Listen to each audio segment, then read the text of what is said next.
जी, programme है breaking barriers. आप देख रहे हैं आलिया शॉ ऑफिशियल। मैं हूं आपकी होस्ट आलिया।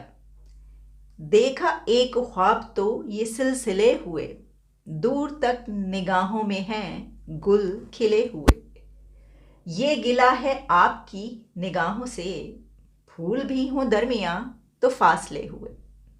ये कमाल की शायरी लिखने वाले लेजेंड पोइट, कमाल के शायर जनाब जावेद अख्तर साहब पाकिस्तान तशरीफ़ लाए। हमारी बड़ी खुशकिस्मती, कुछ लोग जिनमें जावेद अख्तर साहब, गुलजार साहब, शबाना आज़मी साहिबान, नंदिता दास और भी कुछ ऐसे लोग हैं कि जो आते जाते रहते हैं। इधर से भी कुछ लोग हैं जो उधर आते जाते रहते हैं। यानी अगर बहुत ही हब्स का माहौल हो, ताल्लुकात बहुत ख़राब हों, फिर भी ये लोग खिड़कियों और दरवाज़ों की सूरत कायम रहते हैं, हवा आने जाने देते हैं, रोशनी आती जाती रहती है। तो ये बहुत ही एक अच्छी बात है।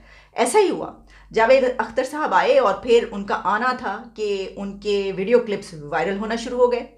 अच्छा, एक उनका क्लिप मैंने आप तक पहुंचाया शॉर्ट्स की सूरत में, और उसमें हम देख सकते हैं कि इवनिंग है, वो हमारे एक लेजेंड सिंगर हैं अली ज़फ़र साहब, उन्होंने उनको होस्ट किया जावेद अख्तर साहब को। तो वो उस इवनिंग के कुछ क्लिप्स वायरल हुए, जिसमें हम देख सकते हैं कि उस शाम में अली ज़फ़र ने जावेद अख्तर साहब के सामने उन्हीं के गाने गाए। अब देखिए ना, यहाँ पर जो है ना, वो नस्लों की नस्लें पली बड़ी हैं किस पर? बॉलीवुड पर। बॉलीवुड की शायरी, गाने, फिल्में। तो इसके क्लिप्स बड़े वायरल हुए।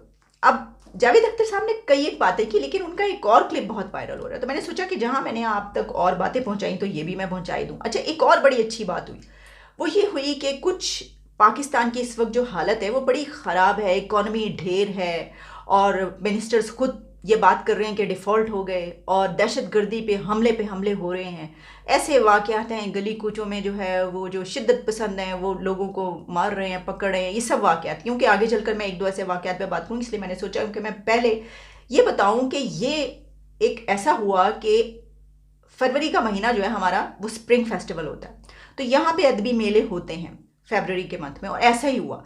इस सब के बावजूद यहाँ पर फरवरी के मंथ में पूरा महीना जैम पैक्ड सेशंस रहे लिटरेरी फेस्टिवल्स के।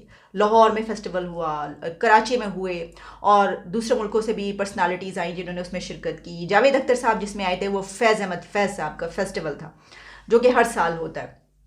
अच्छा, इसमें जहाँ और बहुत सारी बातें हुई, तो वहीं पर उनका एक ऐसा क्लिप भी वायरल हुआ जिसमें उन्होंने बात की है मुंबई में होने वाले हमलों की, और उस पे उन्होंने एक तरीके से आप कह सकते हैं गिला किया है, शिकायत की है, कि जहां उन्होंने ये बात की कि ताल्लुकात क्यों इतने ख़राब हैं, इस कदर ख़राब हैं, और ये जो इस वक्त जो हालत है दोनों मुल्कों की, तो ऐसा क्यों है। तो इसी के साथ उन्होंने कहा कि देखें, हमारे मुल्क में, यानी उनके मुल्क में, इंडिया में ये कुछ हुआ, लेकिन हम जो है हमने उसको देखा। तो एक अच्छी बात ये हुई कि उनकी इस बात के बाद वहां पर बैठे हुए लोगों ने क्लैप किया। आमतौर पर ऐसी बातों का बुरा मनाया जाता है कि भाई ये अपने मुल्क के लिए यहाँ पर आकर, हमारे मुल्क में आकर हमारे मुल्क के खिलाफ बात करें कि वहाँ पे जो है वो आपने वो करवा दिए, हमले करवा दिए, वगैरह वगैरह, इस तरह की चीज़ें। तो लेकिन वो क्लैप हुआ। इससे हमें ये पता चलता है कि अभी लोगों में समझ बूझ बाकी है। ऐसे लोग मौजूद हैं कि जो टॉलरेंस भी रखते हैं, और सबसे बड़ी बात ये कि जो बात को समझते हैं और सच को जानते हैं, और सच सुनने में या सच बोलने में जो है वो गुरेज नहीं करते। ये सोशल मीडिया का भी असर है, बहुत ज़्यादा कमाल है ये आजकल के दौर में। तो सर ज़रा आपको वो क्लिप दिखाई देते हैं, बाकी बातें बाद में करते हैं। उन्होंने जो कहा वो आप खुद सुन लीजिए, और सिर्फ जावेद अख्तर साहब नहीं, बल्कि जो अनवर मकसूद है वो भी छाए रहे। जावेद अख्तर साहब तो इसलिए क्योंकि वो ज़ाहिर है कि इंडिया से आए हैं तो बड़ा, लेकिन इससे पहले अनवर मकसूद के जो क्लिप्स हैं वो ऐसे चले हैं। तो ये मैं तकल्लुफ से काम नहीं लूँगा। हमने तो नुसरत के बड़े बड़े फंक्शन किए, मेहदी हसन के बड़े बड़े फंक्शन किए। आपके मुल्क में तो लता मंगेशकर का कोई फंक्शन नहीं हुआ।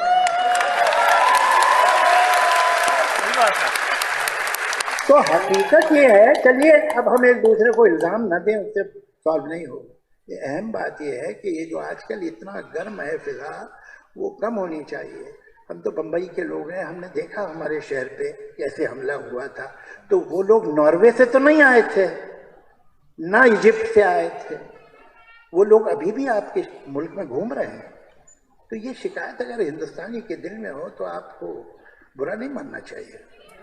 यादों के चेहरे हैं, कई किस्से पुराने हैं, 100 दास्ताने हैं, तेरे कितने फसाने हैं। कई यादों के चेहरे हैं, कई किस्से पुराने हैं, तेरी 100 दास्ताने हैं, तेरे कितने फसाने हैं। मगर एक वो कहानी है जो अब मुझको सुनानी है, मगर एक वो कहानी है जो अब मुझको सुनानी है। जिंदगी आ रहा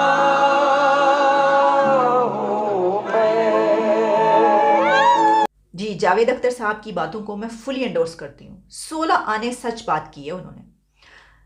मेहदी हसन साहब, नुसरत फ़तेह अली खान साहब, अली ज़फ़र, आतिफ असलम, शफ़क़त अमानत अली खान, हमारे बहुत से ऐसे फ़नकार जो जब इंडिया गए तो उन्होंने उनको सर आंखों पर बिठाया। और कई एक ऐसे फ़नकार हैं, ऐसे सिंगर्स हैं, ऐसे एक्टर्स हैं जिनको यहाँ पर पजीराई नहीं मिली क्योंकि हमारे मुल्क में आर्ट की कदर ही नहीं है। हमारे मुल्क में इसको कंजर खाना कहा जाता है।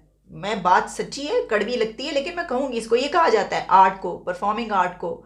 आप यहाँ पर तबला नहीं बजा सकते, यानी ये कि आप सीख नहीं सकते। सिर्फ वही लोग कर सकते हैं ऐसा कि जिनका जो है वो ख़ानदान से ही वो बजाते चले आ रहे हैं। यहाँ पर डांस जो है वो नहीं कर सकते आप, रक्स जो है वो यहाँ पर मना है, यहाँ पर संगीत मना है, यहाँ पर गीत मना है। तो इस आर्ट को पाकिस्तान के कई एक जो लेजेंड्स हैं उनको लेजेंड्स बनाने में इंडिया का बहुत बड़ा रोल है।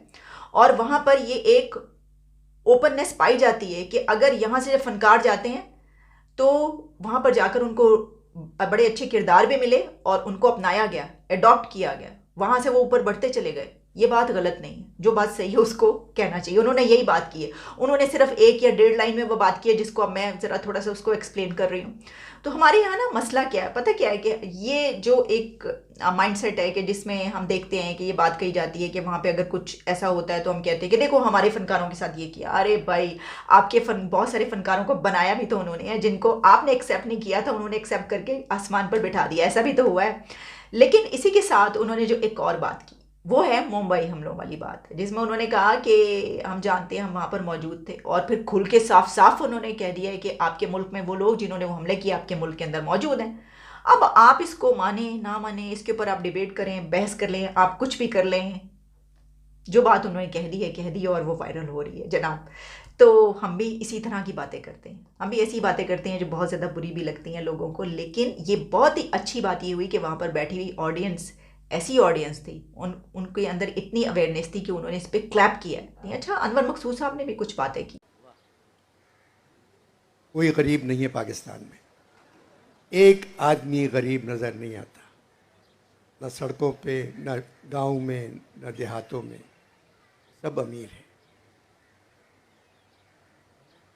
पाकिस्तान पे कर्जा नहीं है, एक आने का कर्जा नहीं है। जो पैसे हमारे दिए मिले हैं हमें वो तोहफा है, और गिफ्ट को कर्जा नहीं कहते। बिला वजह अखबारों पे और सब पे तकरीरें होती हैं कि हम कर्जे में दबे हुए हैं। पाकिस्तान की फ़ौज दुनिया की बेहतरीन फ़ौज है। उनके पास घर नहीं है रहने को, फिर भी वो वतन की हिफाजत कर रहे हैं।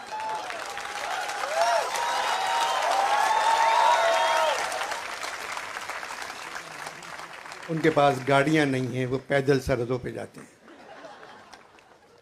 अब इतनी खुशी की बात है कि हमारे फौजी सिपाहियों ने, आर्मी ने, नेवी के अफसरों ने, पुलिस ने और दूसरी स्पेशल फोर्स ने मिलके 2 दहशतगर्द मार दिए। ये दुनिया में नहीं होता ऐसा। हमारी क्रिकेट टीम दुनिया की सबसे अच्छी क्रिकेट टीम। अल्लामा ने जो ख्वाब देखा था उससे कहीं ज़्यादा पाकिस्तान है। कायदे आज़म की मेहनत जगह जगह रंग ला रही है। 10 लाख बच्चे पिछले 10 महीनों में इसलिए ये मुल्क छोड़ गए कि अब किसी बुरे मुल्क में जाके रहते हैं। ये तो बहुत अच्छा है। और मैं इस मुल्क की क्या तारीफ़ करूं जिसने मुझे कमाई का रास्ता दिखाया, जिसने मुझे लिखना सिखाया, जिसने मुझे बोलना सिखाया। ऐसा मुल्क और कहीं नहीं है। बदकिस्मत हैं कि दो बड़े बड़े बुरे मुल्क हमारे आसपास हैं। सामने हिंदुस्तान है, पीछे अफ़गानिस्तान है। कायद आज़म को ये प्लॉट लेने की क्या ज़रूरत थी?